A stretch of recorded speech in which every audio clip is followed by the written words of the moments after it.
আজ বিকেল থেকেই মুষলধারে বৃষ্টি হচ্ছে।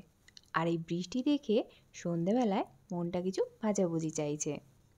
ফ্রিজ খুলেই দেখলাম বিট আর গাজর রয়েছে, তাই ঠিক করে ফেললাম ঝটপট ভেজিটেবল চপ বানিয়ে ফেলি। কিন্তু ঝটপট বললেই তো আর ঝটপট হয়ে যায় না, একটু তো সময় লেগেই যায়। প্রথমে বিট গাজর গ্রেট করে আলু সেদ্ধ করে অল্প তেলে আদা বাটা, রসুন বাটা, লঙ্কা বাটা আর চপের স্পেশাল মশলা দিয়ে 5 মিনিট নেড়ে চেড়ে। ও হ্যাঁ, চপের স্পেশাল মশলা যদি তোমরা জানতে চাও আমাকে কমেন্টে জানিও।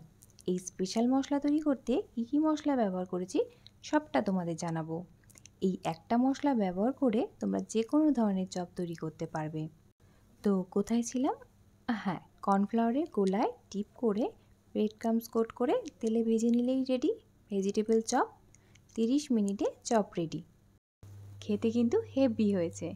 এত ভালো চপের জন্য এটুকু তো করা যেতেই পারে। তোমরা জানিও কেমন লাগলো তোমাদের। বাড়িতে অবশ্যই ট্রাই করো।